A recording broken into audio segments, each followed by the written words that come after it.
1991년도죠. 때쯤에 이제 구입했던 컴퓨터 잡지책입니다. 뭐 당시에 뭐 컴퓨터에 대한 뭐 정확한 정보나 지식을 얻을 수 있는 부분이 이런 잡지뿐이 없으니까 이런 책자를 구하는 방법밖에 없습니다.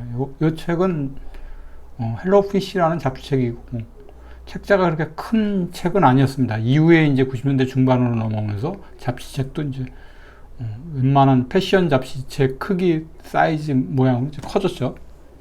기재하는 이제 여러 가지 기사 내용들이 많아지다 보니까 이제 책도 더 두터워지고 가격도 올라가는 그런 현상들을 볼 수가 있었습니다. 90년도에 이제 486 컴퓨터가 도래를 했었던 시점이 이제 1990년대 중반서부터라고 기억을 해보게 됩니다. 이게 사실은 끝물이죠. 바로 이제 이후에 펜티엄이 나오는데 이때 가격이 굉장히 높게 형성이 되어 있는 걸 볼 수가 있습니다. 맨 위에 거 159만 원이라고 써 있는 부분들을 보면은 4메가 램에 기본 4메가 램에 이제 하드 디스크가 이제 장착이 돼 있고 500메가가 안 될 겁니다. 그리고 이제 저렇게 159만 원 정도 형태의 가격을 취하고 있었던 거죠. 그리고 이제 이쪽으로 우측으로 쭉 넘어오면 한 260만 원대의 486 컴퓨터를 볼 수가 있는데 램이 이제 8메가로 이제 확장이 되죠. 그리고 이제 하드 디스크도 500메가 그때 당시로서는 저 500메가면 굉장히 큰 용량의 저장 장치죠. 그리고 이제 스카시라고 써있죠. 스카시 하드 디스크라는 얘기를 합니다. 그래서 아마 일반 486 컴퓨터에 비해서 이 컴퓨터가 좀 비싸지 않았나. 이 광고가 이제 기억이 얼추 이제 예전에 찍어놓은 사진에서 유택 컴퓨터가 아니었나 하는 생각을 해보게 됩니다. 유택 컴퓨터가 이제 도스용 시스템에서는 유독 스카시 방식을 취해서 이제 판매를 했었던 컴퓨터를 알고 있었는데 그게 아니었나 싶은 생각이 듭니다. 그리고 이제 패키지를 살펴보면 태백이라고 이제 태백 한글을 이렇게 깔아주죠. 태백 한글이라고 써요. 이건 이제 뭐 태백 한글은 이제 소프트웨어적으로 이제 한글을 구현하는 건데 이제 워드 프로세서가 아니고 도스 창에서 이제 도스에서 한글을 구현할 수 있는 이제 그런 한글 소프트웨어죠. 생각난 김에 이제 맥 시스템 가격도 가져와 봤습니다. 파워맥이라고 그러죠. 파워맥 8100. 저건 거의 전문가 수준의 이제 시스템이죠. 요즘으로 말하면 이제 워크스테이션급에 준하는 그런 컴퓨터라고 보시면 됩니다. 가격이 80MHz인데 650만 원이고, 그 밑에 이제 보급형 맥켄토시 같은 경우는 기본이 이제 250만 원에 이제 판매가 되는 걸 알 수가 있죠. 그 아래 거는 사실 일반인들이 구매한다 손치더라도 불편한 게 많았던 것 중에 하나가 이제 도스하고 호환이 안 되죠. 도스하고 호환이 안 되고, 또 하나는 이제 게임을 많이 하는 유저들 입장에서는 맥 시스템을 산다는 거는 난간에 부딪히게 되는 겁니다. 그러니까 맥을 샀다가 도스용 게임이나 뭐 이런 걸 할 수가 없죠. 그러니까 맥을 산다는 게 어떻게 보면은 일반 유저들 입장에서 봐서는 맥을 선택할 이유가 거의 없었다고 보는 이유 중에 하나도 그런 거였습니다. 맥이 이제 호환성, 시스템적인 재원에서의 이제 월등한 거는 굉장히 뛰어난데, 그래픽적인 요소는 굉장히 뛰어난데. 그래서 예전에도 올렸던 영상에서도 얘기를 비쳤지만, 되게 이제 전문가들이라기보다는 이제 기업에서 많이 샀던 걸로 기억을 합니다. 화면에 보여주는 이 제품이 이제 보급형 맥켄토시 컴퓨터죠. 일반인들이 살 수 있게끔 제작되어서 나왔던 맥켄토시라고 봅니다. 그리고 사양을 보면 이제 파워피쉬 630이라고 그러죠. 75MHz로 작동되는 거니까 이제 IBM에서 이제 호환되는 그 IBM 당시에 486 컴퓨터 기준이나 이제 펜티엄급보다는 더 빨랐다고 보시면 됩니다. 재원상으로도 월등한 거죠.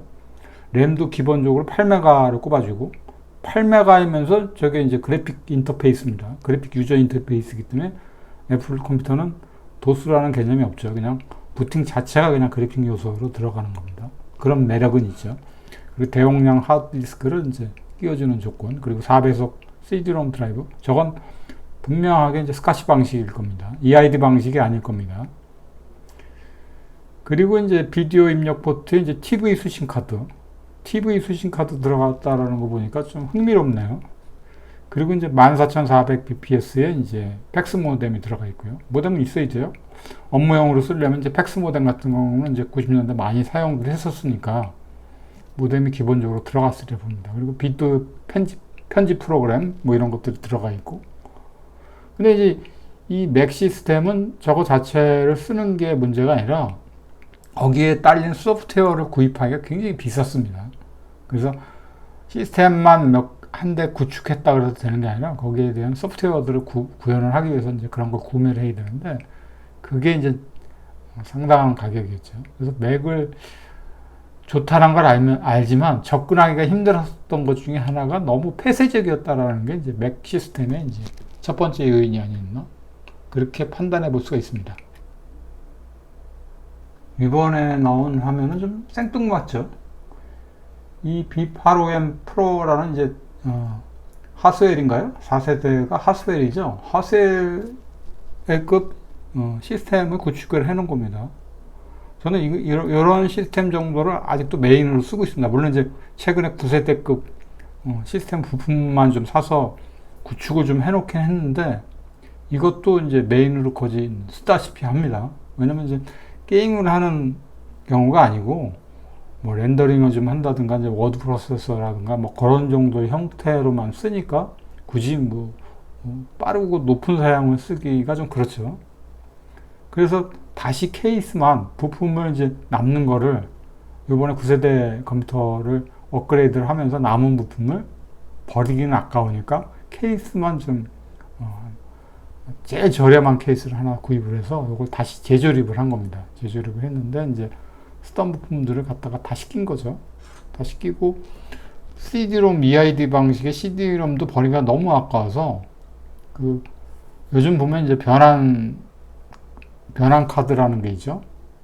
알리익스프레스나 이제 이런 데서 파는 것들을 보면은 몇천 원 정도면 예전에 이제 구형 EID 방식을 SATA 방식으로 이제 바꿔주는 변환 카드가 있습니다. 그걸 이용해서 활용을 하려고 SATA 방식으로 바꿔서 이제 연결을 한 거죠. 그래서 그 테스트를 해보니까 잘 작동이 되고 읽고 쓰기는 느리죠. 아무래도 하드디스크보다도 느린 게 이제 CD-ROM이기 때문에 저거 이제 폼으로 달았다기보다는 저도 좀 약간 9세대다 보니까 CD-ROM이 없으면 좀 허전하다는 생각이 듭니다. 예전에 또 CD-ROM에다가 많이 저장을 해놓은 것도 있고 그래가지고 꼭 CD-ROM을 달아야 된다는 그런 좀 막연한 생각들을 좀 가져보고 다루는 겁니다. 멋으로 단 건 아니고 활용 가치가 분명히 있을 거다 생각을 한 거죠. 물론 USB를 활용하는 게 더 좋을 수도 있습니다. 근데 사실 USB가 처음 도래됐었던 시점에는 그러니까 그 이전에 USB가 나오기 이전에는 컴퓨터의 주변 기기를 확장할 수 있는 방법이 없습니다. 예를 들어서 이쪽 컴퓨터가 저쪽 컴퓨터에 연결을 해서 뭔가 복사를 하거나 이런 게 굉장히 까다로웠습니다. 프린트 포트를 통해 가지고 이제 도스에서 인터링크라고 그러죠. 그런 식으로 이제 쓰는 방법들도 있긴 있는데 너무 속도가 느리기 때문에 지금처럼 이제 원하는 속도가 나오진 않죠. 까다롭고 연결하기도 불편하고. 그리고 이제 최종적으로 할 수 있는 게 이제 디스켓에다가 이제 담아서 타 시스템에서 이제 다시 복사를 해가는 방법인데 이것도 이제 전문적으로 압축을 많이 해야 됩니다. 그 분할 압축을 해야 되는 거죠. 디스켓에 곧 1.43메가 정도 사이즈로 그 큰 파일들을 한 10메가짜리 파일을 몽땅 한 디스켓에다가 넣을 수는 없으니까 그걸 분할해서 이제 넣는 건데 분할 압축을 해주는 이제 프로그램도 있었습니다. 그게 이제 ARJ, RAR, 뭐 PKzip 뭐 이런 압축 프로그램들이죠. 그래서 요즘은 RZIP이라는 게 있죠. 그래픽 유저 인터페이스에서 쓰는 게. 근데 RZIP은 독자적인 자기의 압축 기법도 있지만 실질적으로는 예전에 이제 RAR이나 이제 ARJ, LHA 그리고 이제 PKzip이라는 이제 기본적인 압축 툴들을 다 이제 제공을 하는 거죠. 근데 이것도 호환성 때문인지 집이라고 그러죠. 확장자가 ZIP로 끝나는 압축 툴이 굉장히 호환성이 좋습니다. 리눅스에서도 그렇고 맥에서도 아마 그런 압축 기법을 쓰기 때문에 그런 압축 기법을 쓰는 게 좀 호환성이 좋죠.